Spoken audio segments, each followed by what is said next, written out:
Perkenalkan, saya Sri Susanti, CGP Angkatan 11 Kota Langsa dari SD Negeri 1 Kota Langsa. Kali ini saya akan menyampaikan tentang aksi nyata saya tentang disiplin positif terkait modul 1.4.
Assalamualaikum warahmatullahi wabarakatuh. Waalaikumsalam warahmatullahi wabarakatuh. Baik, Bapak dan Ibu guru, terima kasih telah hadir di ruangan yang berbahagia ini. Saya tidak banyak bermukadimah untuk hari ini. Di sini kita akan mendengarkan Ibu Santi melakukan presentasi tentang budaya positif, yang dimana di sini desiminasi penyebarkan pemahaman dan menerapkan pengalaman budaya positif. Kepada Ibu Sri Susanti, saya persilakan.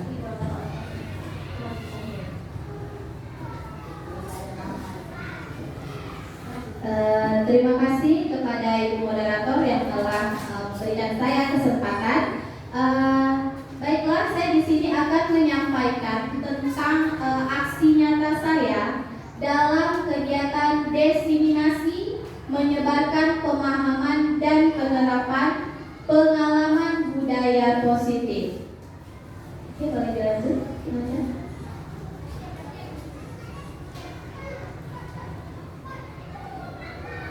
Semuanya untuk guru-guru hebat, coba diperhatikan.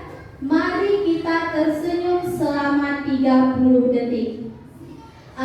Ibu-ibu boleh yang ada temennya di sampingnya boleh saling berhadapan ya, boleh saling berhadapan. Yang tidak ada boleh sama saya atau sama Ibu Nanda boleh. Nah, saling berhadapan dan dalam hitungan ketiga kita boleh tersenyum, ya. Oke? 1, 2, 3. Oke, terima kasih Ibu Guru hebat. Nah, tadi dalam kita melakukan senyuman, apakah yang kita rasakan? Ada yang ingin menyampaikan pendapatnya? Apa sih yang kita rasakan dari kegiatan tersenyum selama 30 detik ini tadi? Iya, terima kasih Bu Nanda. Tersenyum membuat saya bahagia. Ya, setuju ya ibu-ibu ya? Iya. Bahwasanya dengan tersenyum kita dapat membahagiakan orang di sekitar kita, ya kan? Bahkan tadi sebelum saya hitung juga sudah ada yang tersenyum duluan. Betapa hebatnya kita membuat hati teman-teman kita itu merasa bahagia. Bayangkan bila itu kita lakukan setiap hari ibu-ibu kepada peserta didik kita, pasti mereka akan merasa bahagia. Oke. Nah, hari ini saya akan menyampaikan tentang budaya positif. Dari Ibu, Bapak, adakah yang ingin menyampaikan apa sih itu kira-kira budaya positif? Kalau ada, boleh tunjuk tangannya.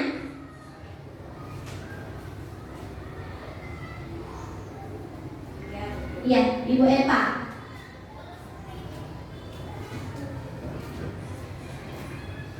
Budaya positif itu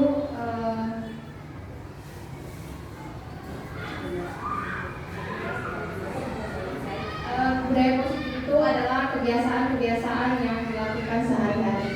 Oke, ya. Terima kasih Ibu Eva. Boleh kita beri aplaus dulu untuk Ibu Eva?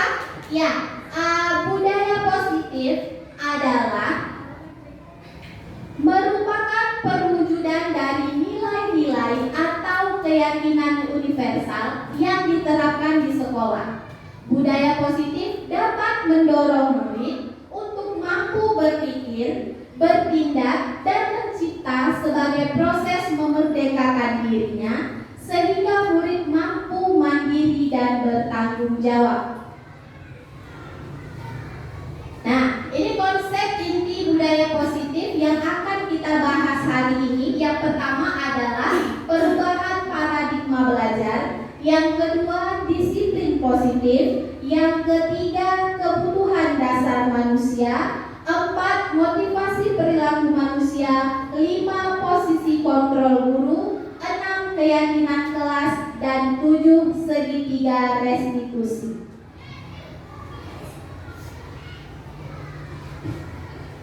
Nah, yang pertama adalah perubahan paradigma. Ibu-ibu boleh sama seperti tadi kegiatan tersenyum tadi, boleh secara berpasangan. Ada A dan B, Anda dan teman, ya. Kemudian yang satu mengepalkan tangan,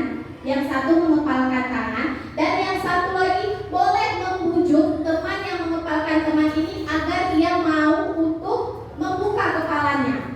Boleh dengan cara merayu, boleh dengan cara mengejek, atau dengan cara apa saja. Yang penting temannya ini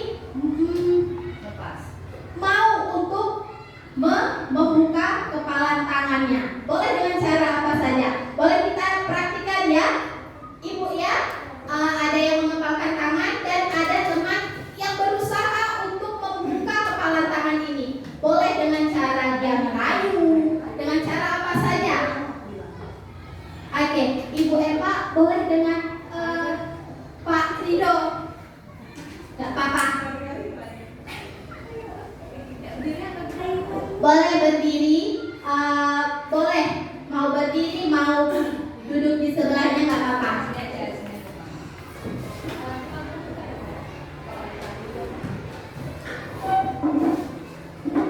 Ya, dalam hitungan ketiga boleh dilakukan ya. 1, 2, 3. Boleh dengan cara merayu agar temannya ini mau gak membuka kepalan tangannya.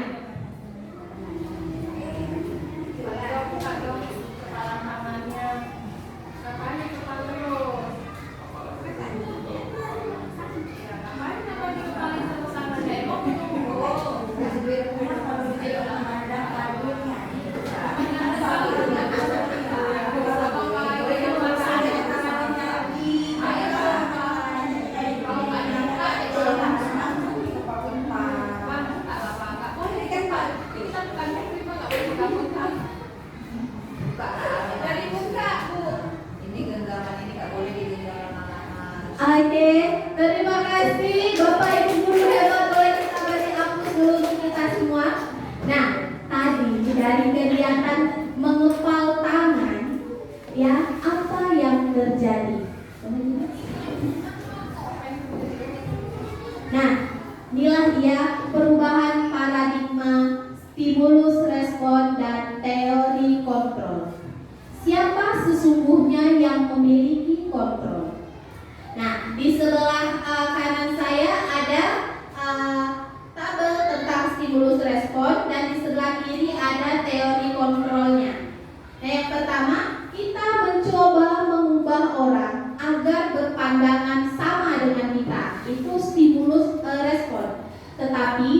teori kontrol, kita berusaha memahami bahwa pandangan orang lain tentang dunia.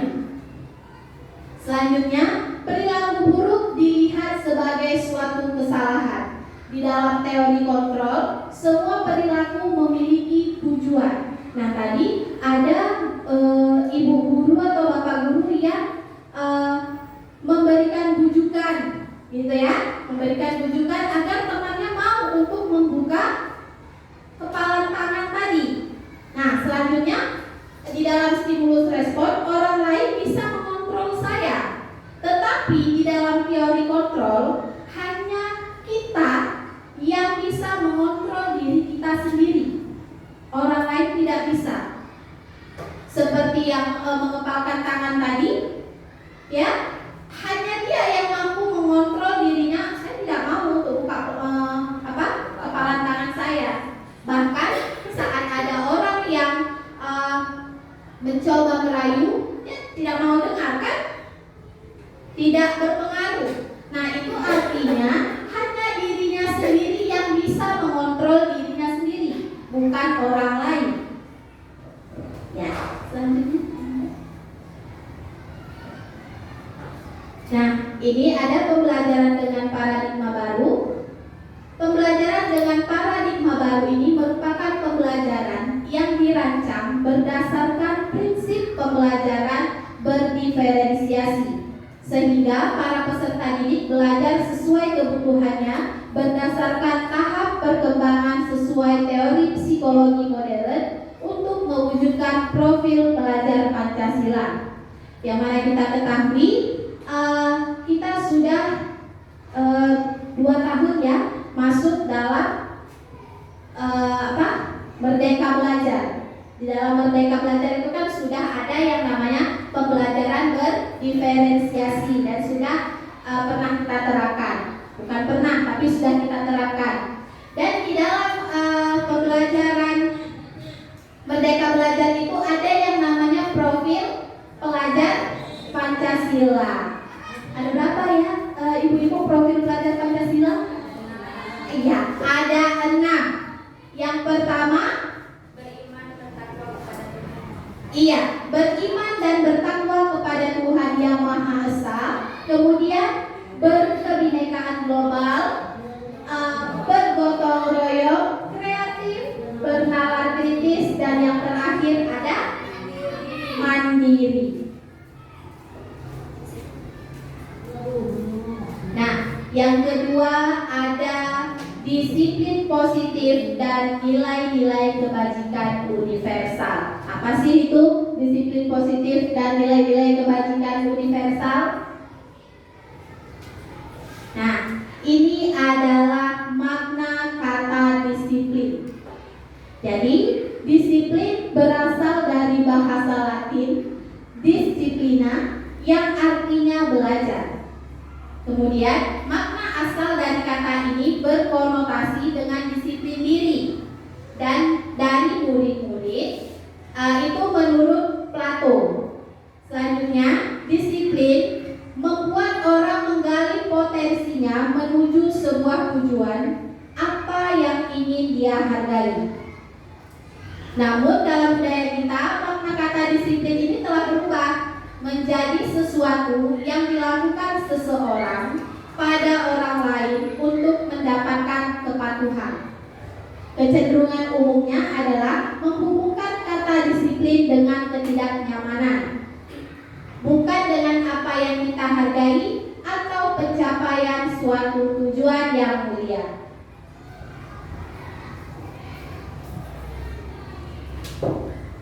Nah, dari kata-kata tadi bisa kita simpulkan bahwa disiplin positif adalah pembiasaan-pembiasaan hal yang baik, mencakup sikap atau perilaku maupun tutur kata oleh seluruh warga di sekolah, terutama bagi murid, agar mereka berkembang menjadi pribadi yang kritis, mandiri, dan bertanggung jawab.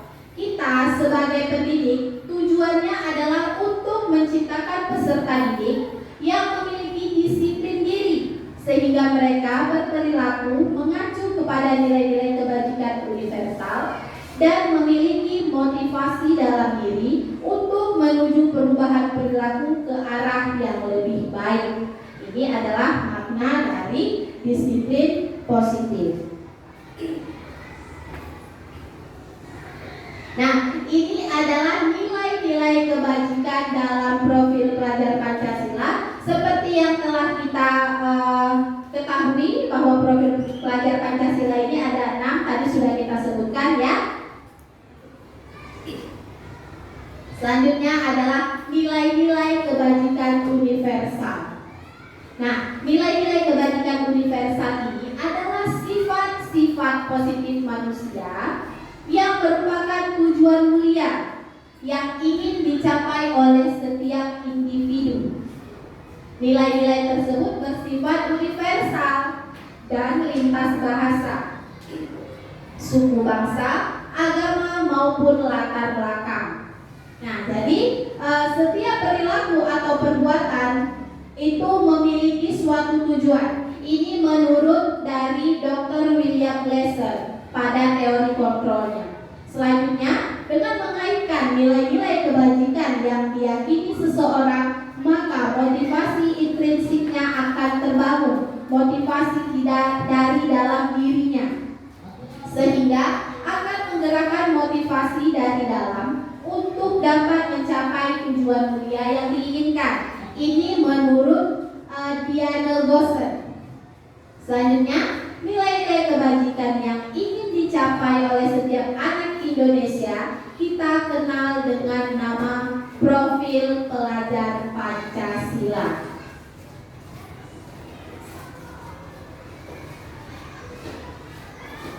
Nah, tadi dari disiplin positif tadi, kira-kira ada nggak pertanyaan ibu-ibu? Oke, boleh Ibu Nita? Terima kasih kepada Ibu Santi. Yang ingin saya tanyakan, mengapa disiplin positif sangat diperlukan bagi siswa? Terima kasih. Oke, terima kasih Ibu Nita atas pertanyaannya. Wah, ini luar biasa sekali ya. Pertanyaannya, mengapa disiplin positif diperlukan? Sangat diperlukan bagi siswa. Nah, seperti yang kita ketahui tadi bahwa disiplin positif tadi adalah nilai-nilai kebajikan, ya. Jadi dengan adanya disiplin positif ini, diharapkan anak akan mampu bertanggung jawab pada perilakunya sendiri. Nah, perilaku anak yang baik juga akan membimbing mereka pada kebiasaan positif untuk jangka panjang. Nah, mereka juga akan konsekuen dengan perilakunya sendiri apabila mereka melanggar peraturan yang telah dibuat. Nah, itu mengapa pentingnya disiplin positif tadi. Oke, Ibu Dita, ada lagi yang lain? Kalau tidak ada, kita lanjut ke pembelajaran yang ketiga. Oke? Ya, kalau tidak ada, kita masuk ke pembelajaran yang ketiga, yaitu tentang teori motivasi, hukuman, dan penghargaan restitusi. Nah, kita sudah sering mendengar apa itu hukuman, penghargaan. Tapi kalau restitusi, udah pernah dengar belum Bapak Ibu? Restitusi masih jarang kita dengar ya. Di sini saya akan membahasnya. Nah, yang pertama itu ada 3 motivasi perilaku manusia. Ini menurut Gosset. Yang pertama adalah untuk menghindari ketidaknyamanan atau hukuman. Nah, ini berasal dari motivasi eksternal atau motivasi dari luar diri. Selanjutnya yang kedua, mendapatkan imbalan atau penghargaan dari orang lain. Nah, ini juga merupakan motivasi eksternal. Selanjutnya yang ketiga, menjadi orang yang diinginkan dan menghargai diri sendiri dengan nilai-nilai yang dimilikinya. Ini merupakan motivasi internal dari dalam diri dan ini bertujuan untuk menciptakannya disiplin positif. Nah, ini ada Ki Hajar Dewantara. Menurut Ki Hajar Dewantara, merdeka itu artinya tidak hanya terlepas dari perintah, akan tetapi juga cakap buat memerintah diri sendiri. Menurut Ki Hajar Dewantara ini, kita tidak hanya terlepas dari perintah saja, tetapi kita juga cakap untuk memerintah diri kita sendiri. Nah, selanjutnya apa itu restitusi? Ini yang jarang kita dengar, ini restitusi ya Bapak Ibu ya. Nah, restitusi itu adalah proses menciptakan kondisi bagi murid untuk memperbaiki kesalahan mereka sehingga mereka bisa kembali pada kelompok mereka dengan karakter yang lebih kuat. Restitusi juga merupakan proses kolaboratif yang mengajarkan murid untuk mencari solusi untuk masalah mereka dan membantu murid berpikir tentang orang seperti apa yang mereka ingin atau mereka ingin menjadi orang dengan tujuan yang seperti apa dan bagaimana mereka harus memperlakukan orang lain. Inilah yang disebut dengan restitusi.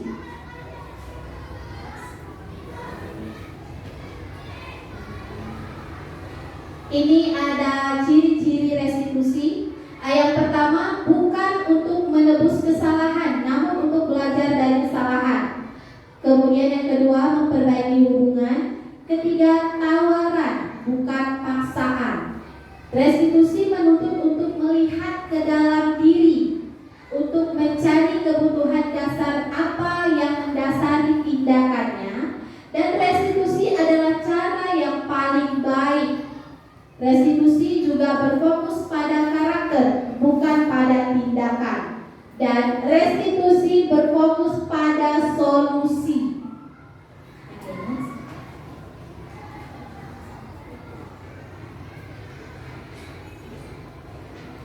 Nah, selanjutnya ada motivasi perilaku manusia. Yang pertama ada hukuman. Nah, hukuman ini dia bersifat tidak terencana, Bapak Ibu. Tidak terencana, spontan atau tiba-tiba. Ini yang disebut dengan hukuman. Kemudian murid juga tidak tahu apa yang akan terjadi dengan dirinya. Dan bersifat satu arah. Hukuman juga berupa fisik atau psikis. Nah, ini yang disebut dengan hukuman. Selanjutnya ada yang namanya konsekuensi. Konsekuensi ini sifatnya terencana atau disepakati sesuai peraturan. Jadi antara guru dan siswa memiliki kesepakatan. Itu yang disebut dengan konsekuensi. Kemudian murid tetap dibuat tidak nyaman. Selanjutnya sikap guru selalu memonitor murid yang disebut dengan konsekuensi. Nah, selanjutnya ada yang namanya restitusi. Restitusi ini proses menciptakan kondisi bagi murid untuk memperbaiki kesalahan. Jadi kalau muridnya salah, kita ciptakan bagaimana kondisi siswa ini agar dia mampu memperbaiki kesalahannya. Selanjutnya, proses kolaboratif yang mengajak murid untuk mencari solusi sendiri. Nah, jadi jika anak kita terlambat nih, misalnya, jika anak kita terlambat, maka kita tidak semena-mena bilang, "Hei, kenapa kamu terlambat?" Nah, itu jangan lagi ya Bapak Ibu ya. Kita harus melakukan tadi yang namanya restitusi. Kita tanya dulu anaknya mengapa dia bisa terlambat, kemudian kita buat kesepakatan atau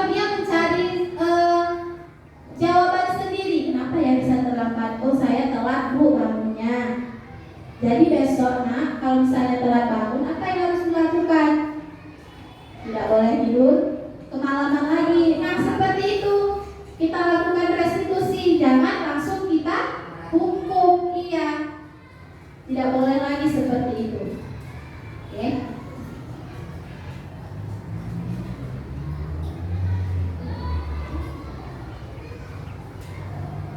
Nah, di sini ada hukuman, konsekuensi, dan restitusi.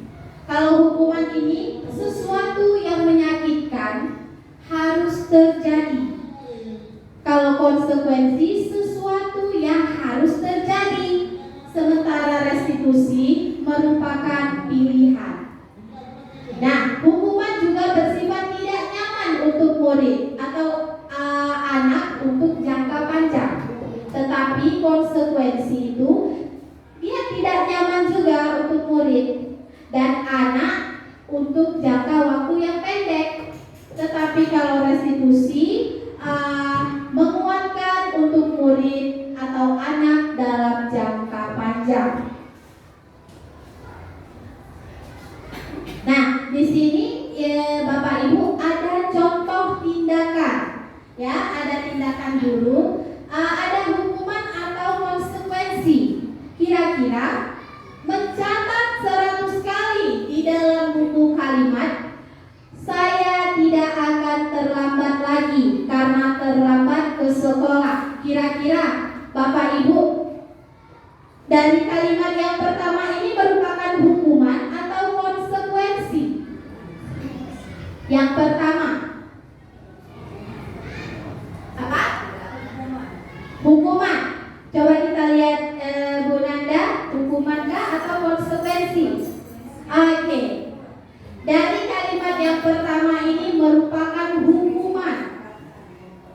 Ya.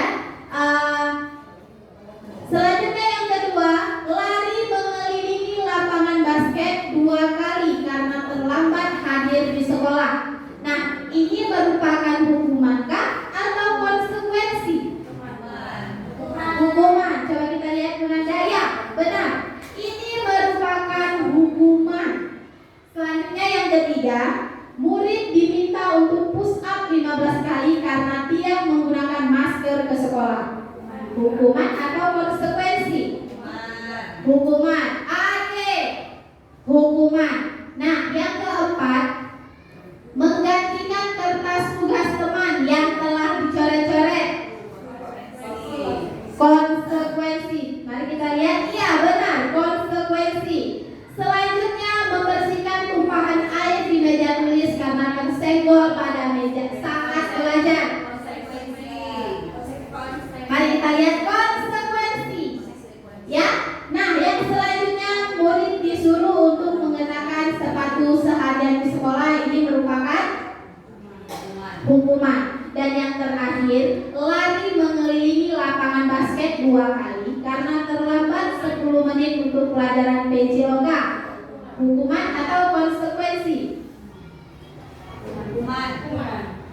Mari kita lihat konsekuensi. Ya, merupakan konsekuensi. Nah, tadi dari contoh tindakan ini luar biasa sekali ya. Bapak Ibu sudah mampu memahami yang mana yang merupakan hukuman dan mana yang merupakan konsekuensi. Boleh kita beri aplaus dulu untuk kita semua Bapak Ibu. Nah, selanjutnya Ibu Nanda. Nah, tadi dari pembelajaran motivasi hukuman, adakah Bapak Ibu yang ingin bertanya tentang hukuman, restitusi? Kalau ada boleh tunjuk tangan. Oke, Ibu ya, terima kasih. Saya ingin menanyakan tentang motivasi perilaku manusia. Nah, pertanyaannya, apa itu motivasi perilaku manusia? Begitu aja. Terima kasih. Wah, terima kasih Ibu Cut. Tadi Ibu Cut bertanya apa itu motivasi perilaku manusia. manusia. Begitu ya Ibu Jun ya? Oke, terima kasih. Jadi motivasi perilaku manusia ini adalah dorongan yang datang dengan kesadaran atau ketidaksadaran untuk melakukan sesuatu yang berkaitan dengan tujuan tertentu.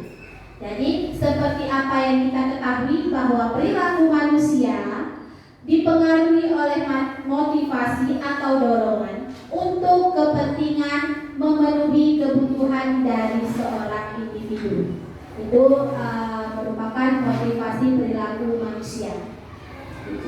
Nah, selanjutnya ada lagi ibu-ibu yang lain? Kalau tidak ada, kita lanjutkan ke materi yang keempat, yaitu tentang keyakinan kelas. Nah, ini ada foto saya ya di kelas saya saat melakukan keyakinan kelas.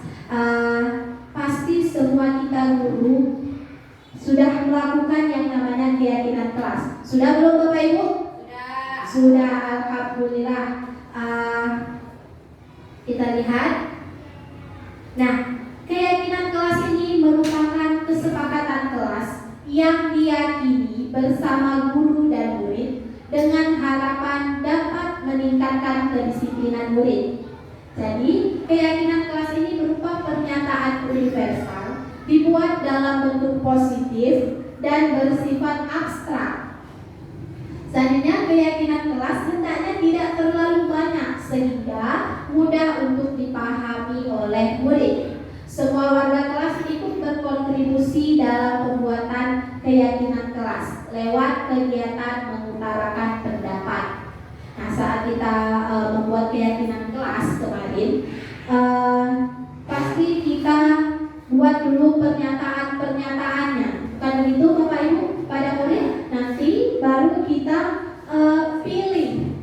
Dan penggunaan kata untuk membuat keyakinan kelas itu haruslah kata yang positif, dalam bentuk positif. Tidak boleh ada kata jangan. Ya, jangan buang sampah sembarangan, tidak boleh. Harus kita ubah menjadi kata yang lebih positif. Ya, buanglah sampah pada tempatnya. Jangan datang terlambat. Bisa kita ubah menjadi kata yang lebih positif. Datanglah tepat waktu. Iya, datang tepat waktu.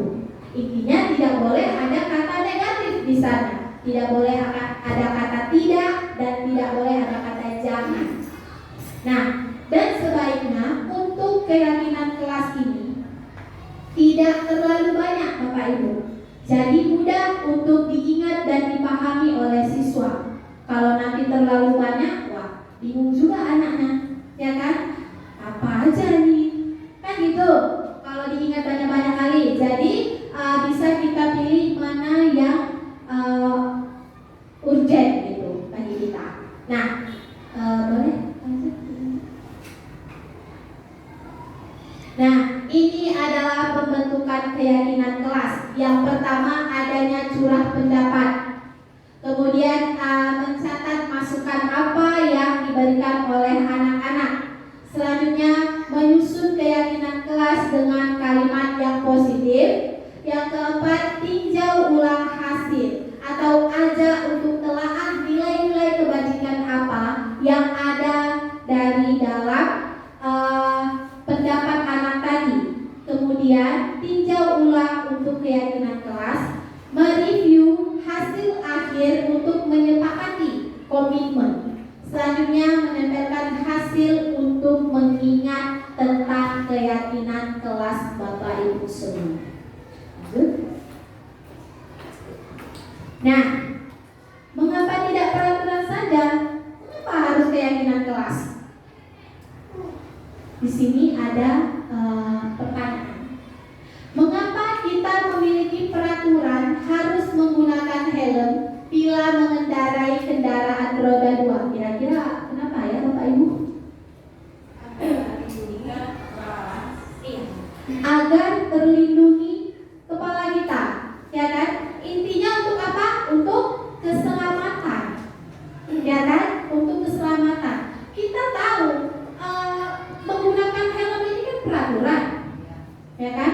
Tetapi untuk apa kita memakai helm itu?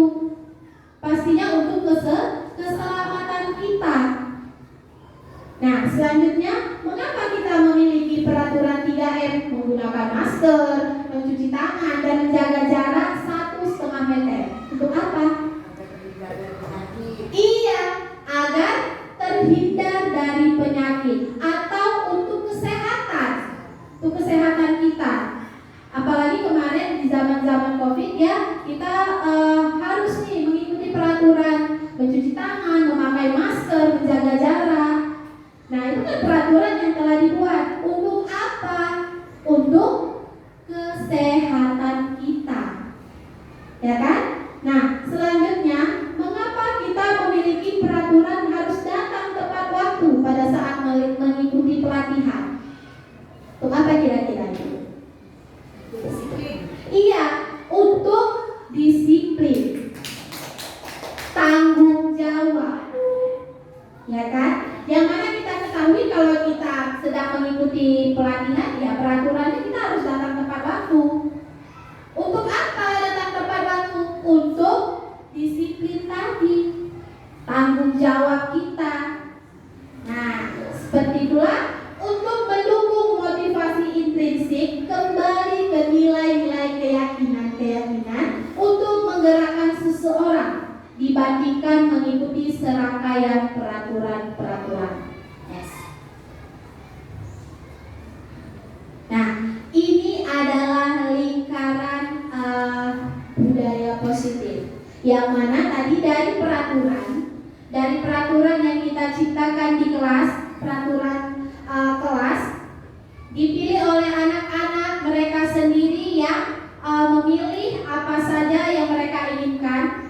Kemudian dari peraturan kelas itu akan timbul yang namanya keyakinan kelas. Dari keyakinan kelas itu nanti akan menimbulkan yang namanya lingkungan positif.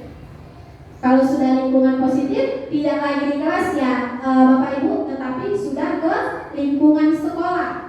Selanjutnya akan melahirkan yang namanya budaya positif. Nah, ini semua berawal dari peraturan tadi, akan menimbulkan dampak yang besar untuk sekolah, yaitu budaya positif. Nah, di sini ada lagi nih, peraturan merupakan keyakinan yang mana dia? Nah, yang pertama, selalu kembalikan buku ke tempatnya. Kira-kira termasuk keyakinan apa ini ya? Keyakinan apa? Selalu kembalikan buku ke tempatnya. Nah, ini merupakan bentuk daripada tanggung jawab. Keyakinan universalnya adalah tanggung jawab. Selanjutnya, dilarang mengganggu orang lain. Apa kira-kira keyakinan universalnya Bapak Ibu?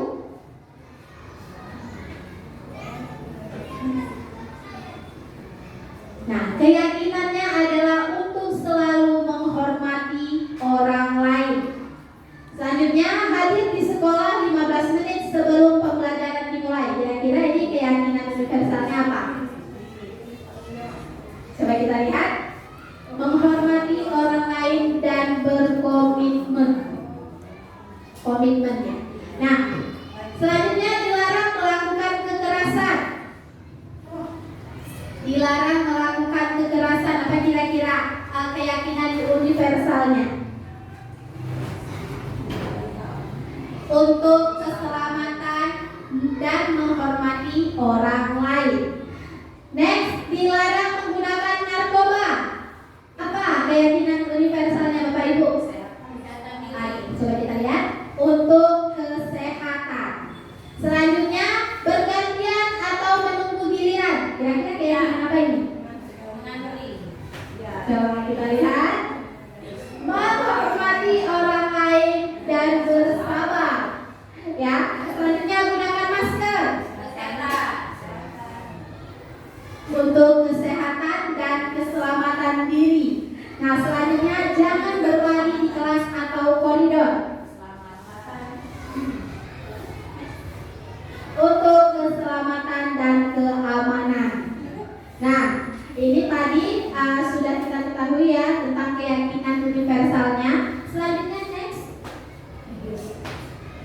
Yang kelima, ada kebutuhan dasar manusia dan dunia berkualitas. Tetapi sebelum kita masuk ke materi ini, dari keyakinan kelas tadi, adakah Bapak Ibu yang ingin bertanya? Kalau ada, boleh tunjuk tangannya. Ada? Iya. Ibu Hanim. Terima kasih kepada Bu Santi. Saya ingin menanyakan, mengapa adanya keyakinan kelas penting untuk terbentuknya sebuah budaya positif? Terima kasih. Oke, terima kasih Ibu Hanim atas pertanyaan yang luar biasa ini. Jadi keyakinan kelas ini, karena keyakinan ini merupakan sebuah nilai-nilai kebajikan atau prinsip-prinsip universal yang disepakati bersama-sama secara universal.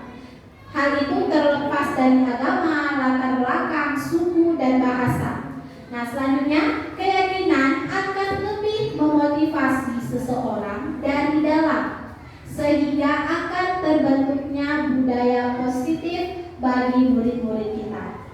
Nah, seperti itu Ibu Hani. Iya. Ada yang lain yang ingin bertanya? Bapak Ibu? Tidak. Oke, kalau tidak kita lanjutkan ke kebutuhan dasar manusia dan dunia berkualitas. Nah, apa itu kebutuhan dasar manusia dan dunia berkualitas? Boleh next. Oke, kebutuhan dasar manusia merupakan sesuatu yang kita lakukan untuk mendapatkan apa yang kita inginkan. Seluruh tindakan yang kita lakukan itu pasti memiliki tujuannya. Jadi semua usaha terbaik yang kita lakukan agar kebutuhan dasar kita terpenuhi dengan baik. Next. Nah, kebutuhan dasar manusia ini adalah untuk bertahan hidup yang pertama. Untuk bertahan hidup, yang mana untuk bertahan hidup ini kita memerlukan makanan, pakaian, tempat tinggal, keamanan, dan kesehatan, atau kita sebut juga dengan kebutuhan primer. Nah, selanjutnya yang kedua, adanya kasih sayang dan rasa diterima. Jadi rasa diterima ini memiliki ciri-ciri, yaitu dia ingin diperdulikan, ingin berbagi, bekerja sama, dan menjadi bagian dalam kelompok. Selanjutnya ada penguasaan, yang mana penguasaan ini dia ingin dihargai, ingin untuk agar dia dianggap, diakui, dan didengar. Selanjutnya kebebasan, yang mana kebebasan ini adalah dia memiliki pilihan, ingin mencoba hal baru, dan mampu untuk mengendalikan arah dirinya. Selanjutnya ada kesenangan. Kesenangan ini bisa berupa dia bermain, humor, antusias, dan tertawa. Nah, di sini ada perasaan-perasaan dan kebutuhan dasar manusia. Kira-kira yang pertama, aku senang main kejar-kejaran dengan ibu guru, seru. Nah, kebutuhan dasar manusia apa yang ingin dicapai oleh anak ini? Kira-kira apa? Oke, kita lihat yang ingin dicapainya adalah kesenangan. Selanjutnya, ibu kejar aku karena ibu guru sayang aku. Kira-kira kebutuhan dasar manusia apa yang ingin dicapai oleh anak ini? Kasih sayang, kesenangan. Coba kita lihat cinta dan kasih sayang. Ya. Selanjutnya, aku hebat kan, bisa buat ibu guru kejar aku. Apa kira-kira? Kebanggaan. Nah, kebutuhan dasar manusia yang ingin dicapainya adalah penguasaan. Selanjutnya, aku bosan. Masa belajarnya gitu-gitu aja, cuma dengarin ibu guru aja. Kira-kira apa ini kebutuhan dasar yang ingin dicapai?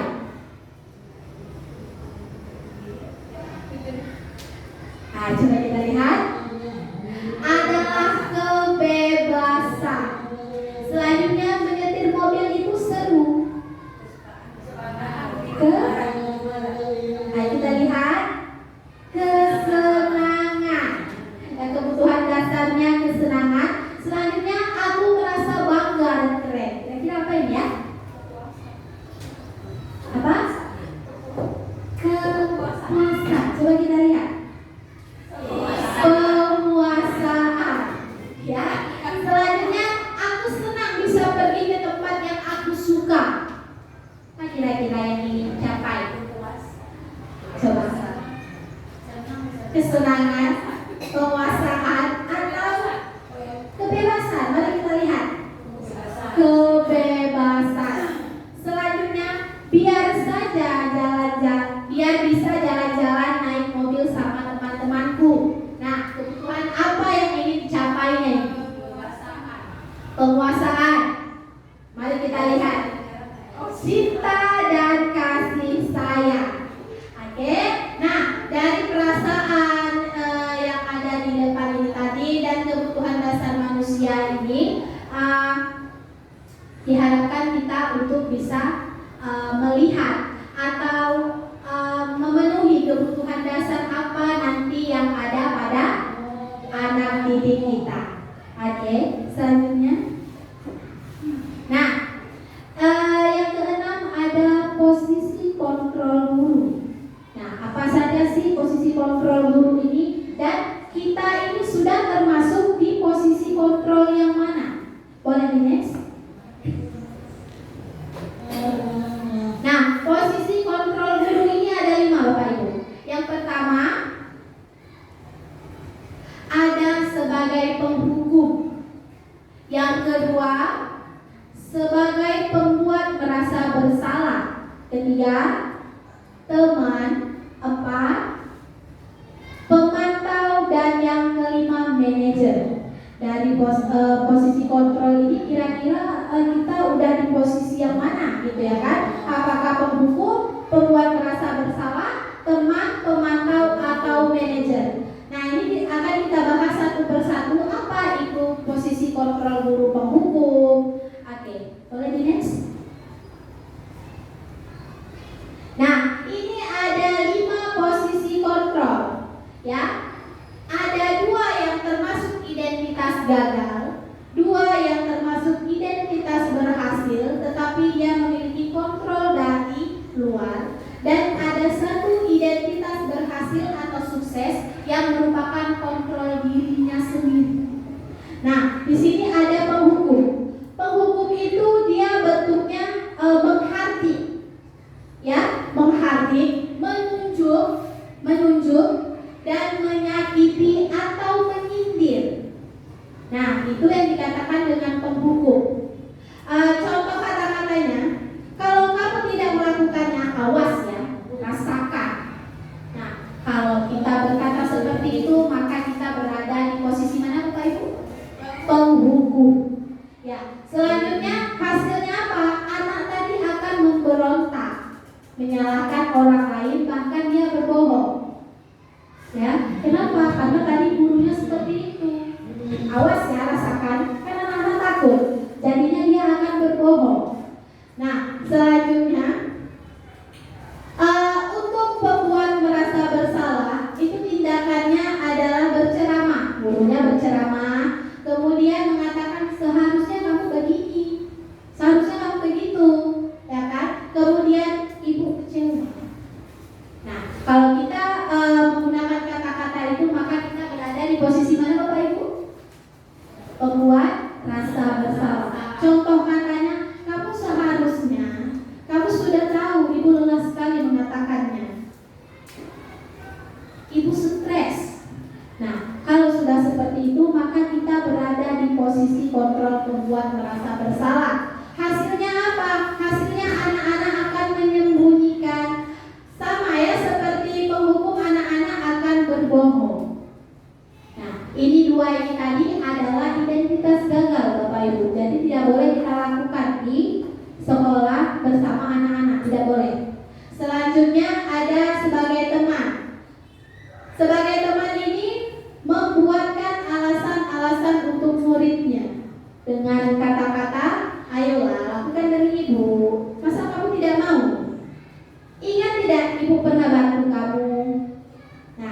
itu sebagai teman. Hasilnya apa? Hasilnya nanti anak akan ketergantungan. Ya, selanjutnya ada sebagai pemantau. Pemantau ini dia menghitung dan mengukur. Contoh kata-katanya, apa peraturannya nak? Kamu pakai baju ini, apa peraturannya di sekolah kita nak? Nah, seperti itu. Ya kan? Hasilnya apa? Hasilnya anak-anak bisa menyesuaikan diri bila diawasi. Nah, ini termasuk ke identitas berhasil, tapi dia akan mengharapkan imbalan atau ketergantungan kepada orang lain. Dan yang terakhir adalah manajer. Manajer ini yang dilakukannya adalah mengajukan pertanyaan-pertanyaan. Contoh katanya, apa yang kita yakini? Apa yang bisa kau kerjakan untuk memperbaiki masalah ini? Hasilnya nanti anak-anak akan menjadi pribadi yang kuat. Nah, kira-kira dari 5 posisi kontrol ini, Bapak Ibu, posisi manakah yang paling ideal menurut Bapak Ibu? Dari 5 posisi kontrol ini, posisi manakah kira-kira yang paling ideal yang akan kita terapkan ke anak-anak? Kira-kira apakah penghukum, pembuat orang merasa bersalah, teman, pemantau, ataukah manajer? Sebagai apa Bapak Ibu? Sebagai manajer. Ya, sebagai manajer. Oke, next. Nah, di sini posisi kontrol, apakah aku? Saya kecewa sekali dengan kamu. Kira-kira ini posisi kontrol apa ya? Nah, apa kira-kira? Saya kecewa sekali dengan kamu lagi. Oke, coba kita lihat. Next. Nah, kita lihat pembuat merasa bersalah. Ibu kecewa kali dengan kamu. Nah, kenapa sih? Itu adalah kata-kata dari pembuat merasa bersalah. Next.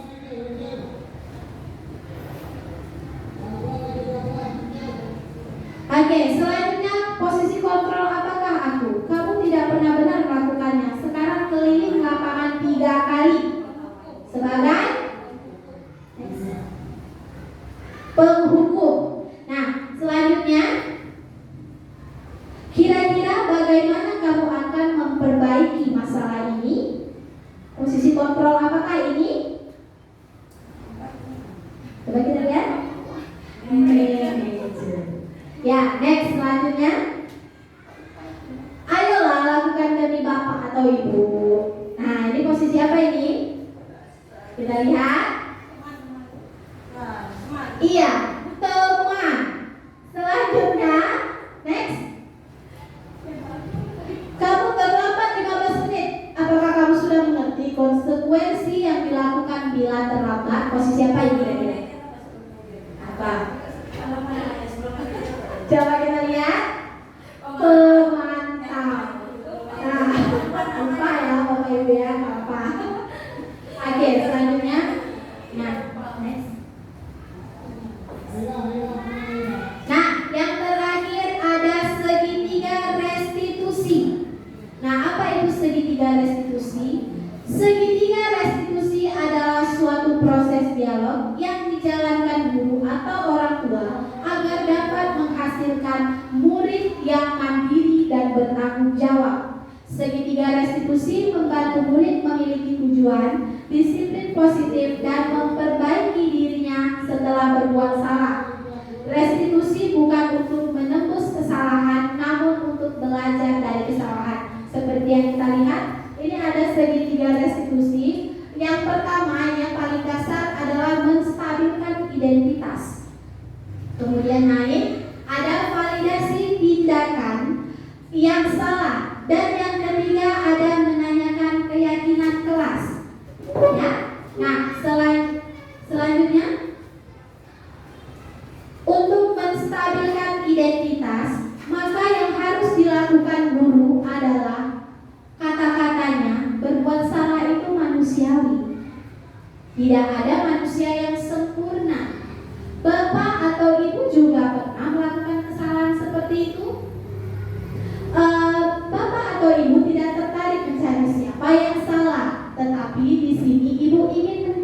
solusi dari permasalahan ini. Kamu juga berhak merasa begitu. Nah, itu adalah kata-kata atau tindakan dari menstabilkan identitas. Next. Yang kedua ada validasi tindakan yang salah. Di sini kata-katanya itu bisa berupa kamu pasti punya alasan akan melakukan hal itu. Selanjutnya, padahal kamu bisa melakukan lebih baik dari ini ya, lebih buruk maksudnya. Ya, selanjutnya kamu patut bangga pada dirimu sendiri karena kamu telah melindungi sesuatu yang penting buatmu. Ini merupakan tindakan daripada validasi tindakan yang salah. Selanjutnya menanyakan keyakinan. Apa keyakinan kelas kita nak?